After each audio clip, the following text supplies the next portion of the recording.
Hello everybody, my name is Legacy, and today we're going to be talking about E3. So, for those of you who don't know, E3 happened a little bit ago. Maybe like half a month. I don't know exactly when it happened. I wasn't there, unfortunately. That's on my bucket list is to go to E3, because E3 would be super cool to go to. But E3 this year was actually supposed to be pretty cool. I actually had a friend who went to E3, and I also watched some stuff on YouTube about E3 announcements and the trailers that came out, and I read a little about it, and it seemed like this E3 2016 was really cool and good year for E3. Usually each E3 is pretty cool, but like this year seemed really cool and really super fun. So today I'm talking about like what games I'm excited for at E3. So one of the things that was announced at E3 a little bit ago, and I'm pretty actually excited for, is a game called Days Gone. It's kind of rumored to be like a Last of Us, maybe like prequel or sequel or something like that. It's tied into The Last of Us, but I doubt it's going to be because it's made by a different developer other than Naughty Dog. Although the developer Bend Studios, I believe. I think they've worked with Naughty Dog in the past, but I don't think it's going to be a Last of Us sequel or prequel or whatever it is. So, anyway, Days Gone is going to be like this. It looks like a really pretty game. Like, I'm not really sure where it's set in, but it looks like kind of like lumberjack territory, maybe like Oregon or something like that. But it looks really pretty, like pretty landscape. It's open world as well. Let me kill a spider real quick. There's a spider falling on my wall. Oh! It's just a smoosh now. Die, spider. I hate spiders. Anyway, so Days Gone, I think it's set in Oregon, because like the characters look a little lumberjacky, although I don't know, but it looks really cool. It doesn't look like it's gonna have like the same mechanics as The Last of Us, which was one of my favorite mechanics of The Last of Us, was really limited ammo. It doesn't look like that's gonna be an issue at all, given the gameplay trailer, but it could be. I don't know, but that's one of the things I liked about The Last of Us is like you're in a post-apocalypse. No one's gonna be manufacturing ammo, so it's gonna be really rare. But like in Days Gone, there's like the main character dude. He had an assault rifle and a pistol with like tons of ammo. So I was like, well, it's probably not gonna be a game mechanic where it's just gonna be limited ammo.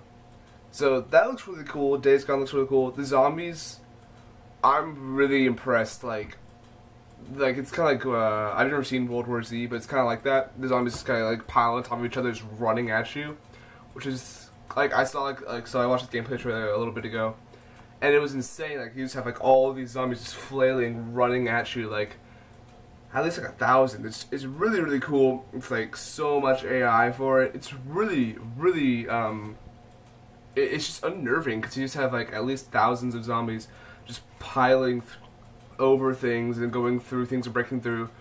It looks super cool, and I kind of am hopeful for it. Although it could just be another one of those just like, you know, general zombie shooters, but I think it could be kind of cool, honestly. And it looks. One of my friends actually called it The Last of Us Sons of Anarchy Edition, which I think could be pretty awesome. So I don't know. Another game I was really excited for was, of course, The Legend of Zelda, because Nintendo announced that, and Nintendo came out with one game at E3, and their popularity just skyrocketed. I think that it's the most tweeted about game at E3 by like a wide margin. So, of course, always excited for Legend of Zelda. It's all good, super duper cool looking.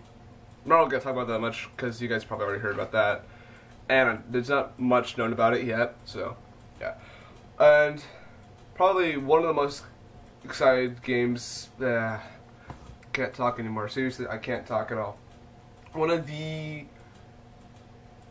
how do I say this? One of the games I'm most excited for. There we go. I can talk. Yes. One of the games I'm most excited for at E3 that was announced. Well, not announced, but it was showcased a little bit.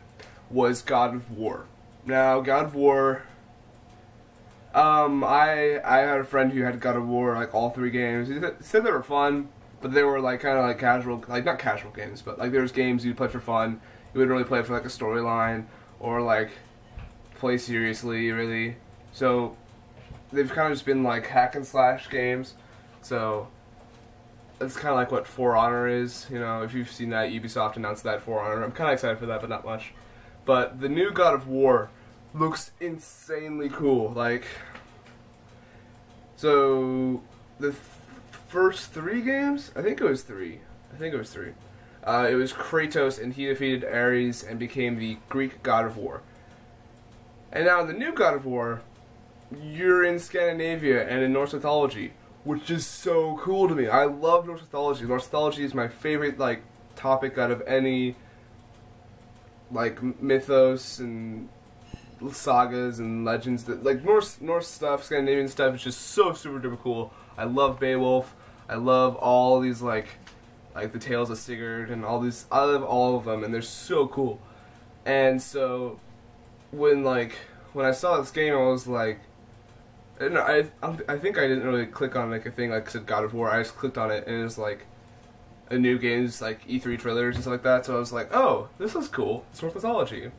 And then I saw like in the trailer Kratos came out and had a beard. And I was like, oh right, I recognize that guy. Like the really pale guy with a little red war paint. Yeah, I recognize him. Why does he have a beard now? And why is this Norse mythology? It's supposed to be Greek mythology. Because he's like all dressed up in furs, and he's got like Scandinavian looking stuff on, and his little kid has Scandinavian stuff on. So I'm like, huh, this doesn't look like Greece. And so I'm walking around, and it's like I saw more of the trailer, and it's just like really cool looking. And so apparently like it's shifted into Norse mythology, which is awesome. So I'm super stoked for that. And I saw it, and it's a pretty game as well, like Days Gone, because they're both PS4 exclusives. Because PlayStation kind of better than Xbox, but that's my opinion. I love them both, but PS4 I kind of like more. Anyway, so yeah, it looks like a pretty game. Looks a little bit like Skyrim, a little bit, just because it kind of has the same themes. But it looks better than Skyrim, honestly, because Skyrim is. It's not really a game you could really get interested in the storyline about, but I think this new God of War you could get like really interested into a deep story. I think that's how it could go. And I'm really stoked for that. I really have my fingers crossed, everything crossed really, that it could be a really, really cool game with a good storyline and really strong characters. And I'm pretty stoked for it. I think it'd be a fun game, a really cool game, and it just looked amazing when I saw it. Like I got goosebumps everywhere. I was like, yes, Vikings, Norse mythology, and I was so stoked for it. So yeah, that's just a little. I just need to get that out of my system about E3, but yeah, that's all I really have for that. So, thank you guys so much for watching. If you like this video, please like and subscribe. If you did not, then you don't have to do that. But if you do, it really helps me out a lot. So, thank you guys so much for watching. I've been Lexi. I'll see you guys in the next video. Bye-bye!